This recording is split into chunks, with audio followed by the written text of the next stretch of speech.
acute stimulant intoxication. She currently lives in the capital.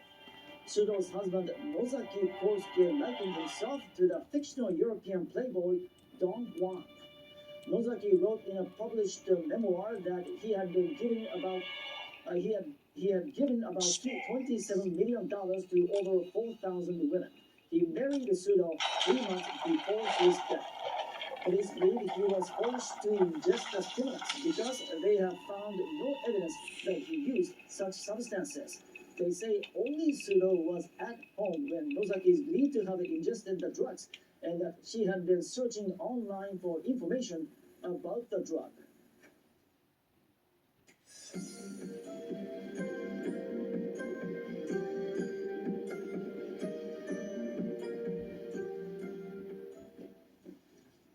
U.S. President Joe Biden will mark his 100th day in office this Thursday. He has pressed address on COVID, vaccinations, and the economy. But we've got other tests to come. NHK World Champion Kobayashi spoke with NHK's New York General Bureau Chief of America, Tony Hindi, about Biden's accomplishments and his challenges. President Biden went to work on his first day in the Oval Office. How much has he achieved? I think he's seen as more ambitious and bolder than many people expected, and he actually made some progress in, of course, especially in the fight against xenophobia. And last week he announced that the Americans have already received 200 million vaccine doses. The total of his initial goal is 100 million, all in the first year. And he also passed the legislation of huge, massive aid, just a $9 trillion relief package, and put it signed into law already. And so this surge of Americans approve of his handling of the pandemic. And now he's unveiling another bill that package of $2 trillion infrastructure package, right? Yes, the American Jobs Plan. And how about foreign policy? Foreign policy, yes, he has embarked on many positive changes in the foreign policy as well. I think the biggest shift from the Trump administration is on climate change. And after rejoining the Paris Accord, he convened an online meeting of the global leaders like Xi Jinping in China and demonstrated that America is now taking leadership role against the global warming. And I think that another surprise in foreign policy is the complete withdrawal of U.S. troops from Afghanistan. You see, the American people are just tired of this longest war in Afghanistan. And so President Obama and President Trump both tried to complete the pull-out from Afghanistan, but they could not finish the job because of resistance in the military and conservative circles. But President Biden did make a political decision to end this unpopular reform. And the Democrats maintain that the slim majority in Congress. What challenges might the president face in trying to push through his agenda? There are many challenges, but first of all, this infrastructure package is even in his own party, there are some resistance and skepticism, and he has to work on that. And also the money, how to pay for this expensive project. He is going to announce new tax hikes on wealthy Americans, and I'm sure this is going to invite huge resistance and opposition from the Republicans. And about his government style, some political analysts say that he is bringing back the big government in this country. As you see, big government is like a taboo for some people. And once President Reagan famously declared that the government is not the solution to the problem. Government is the problem. It looks like the mood has been changing. Recently, the public preference and the smaller government is at the lowest in 40 years. So this is changing, but the President Biden is trying to show the world that he's changing all the things. But we don't know if he's successful in his own broad and ambitious and expensive packages. But if he is, he may go down in American history as a president who went big, right, after FDR and Lyndon Johnson to get the country out of crisis. Thank you very much for your perspectives on all of this. Yes, thank you very much. Of course, we're following developments, political and otherwise, from across the U.S. And as always, we'll bring you the latest. All right, now let's check in with a meteorologist for world weather, Tsitsi Monare.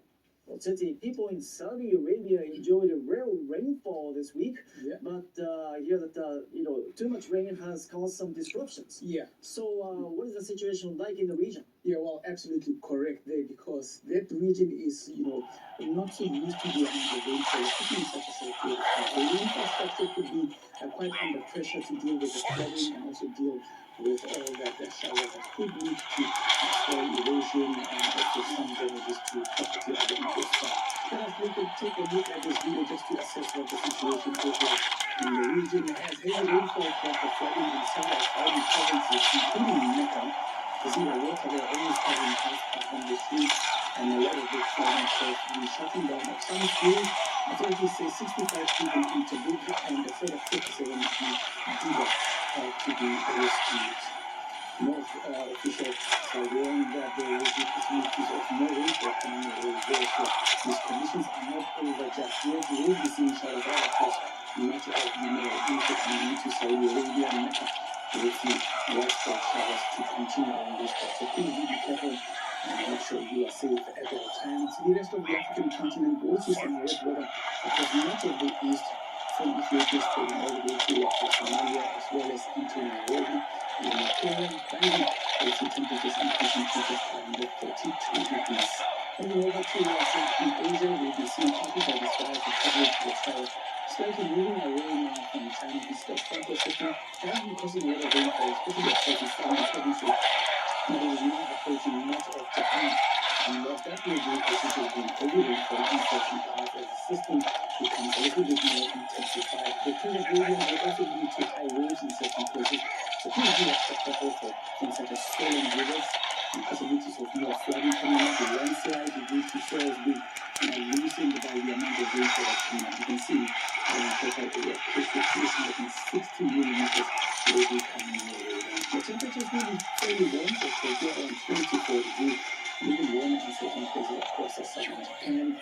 And as you move further west, you will see dry weather for Beijing, a bit of relief towards Seoul as well. Remember, Korea also a bit of rainfall at the beginning of the week. Shanghai will be a maximum of 24. That's what I need for the weather. Take care.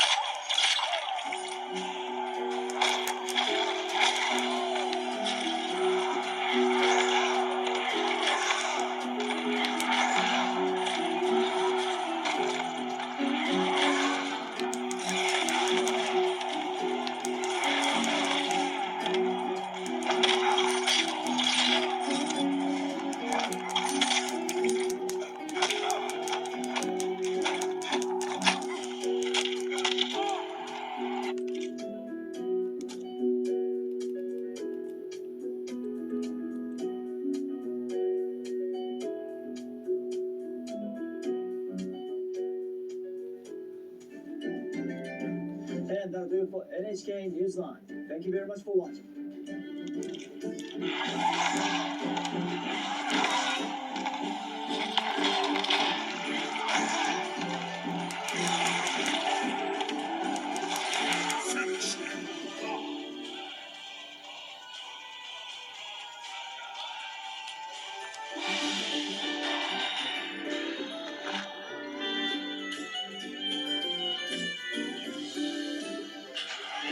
Welcome to Newsline Index.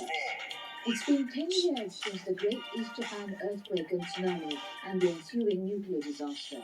In that time, some people in affected areas have devoted themselves to a mission of hope.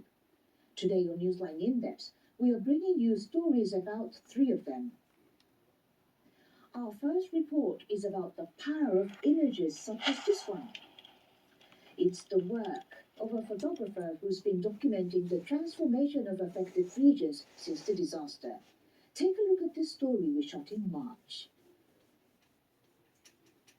Total distraction. and transient beauty, all coexisting in one perfect moment, called just 4 months after the tsunami demolished this entire neighborhood. Today, the stream was both the same, indifferent, marked by time, bruised by the disaster, but still flowing. Hero Pepperful returns from time to time to reflect on all that's past. Rubble and debris were everywhere. Everything was destroyed, but it was really beautiful. Maybe I took the photo wondering what made the beauty indestructible, whether it came from the land or something else. 3 days after the 2011 disaster, she started taking photos. Not sure if it was the right thing to do, but compelled to capture the aftermath. She clipped the shadows as she played. As seasons change, she also plants growing in between the debris and felt a gentle breeze in early summer. So disaster the areas must be filled with the energy of the people whose lives were suddenly taken by tsunami. Their bodies were gone, but their life energy still remains and being with us. Kido painted the eternity of life, and it motivated her to keep taking photos, even as she was pregnant with her first child. Now, on the 10th anniversary of the disaster, she was hoping to publish her first book of photos with the help from crowdfunding. Kido's book isn't finished yet, but she wanted to give an early copy to her good friend Sato Miki, whose house was destroyed by the tsunami. That's where we turn next. Sato and Kido met when Kido was still a newcomer to Sendai.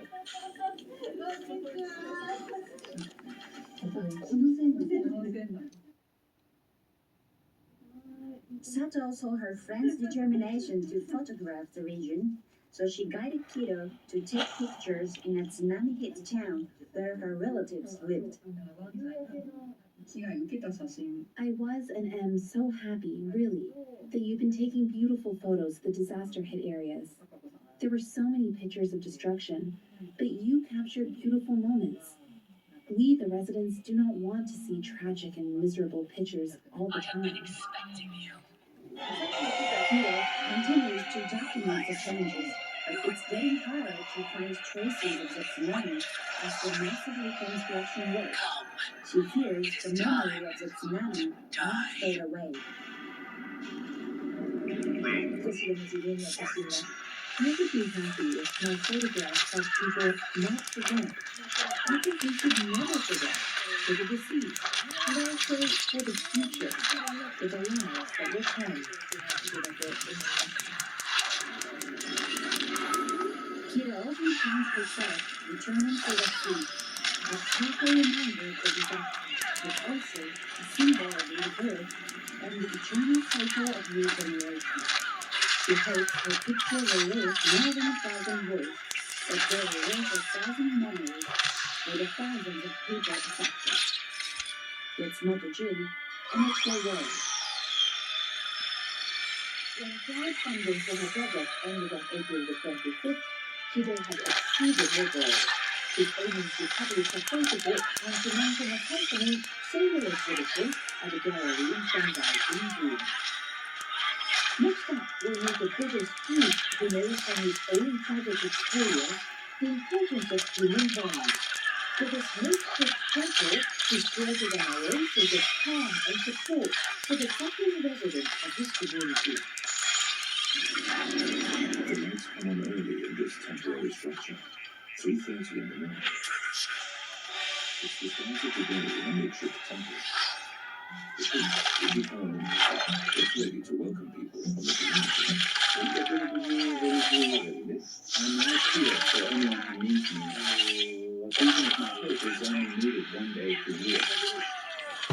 The previous temple building was swept away by the tsunami. Within 2 months, the Japan picked up this prepaid purchased daily necessities with his own funds and handed them out for shelters and emergency housing facilities. The activity was the new way of coping with his own suffering. The man killed his younger sister, and his mother has never been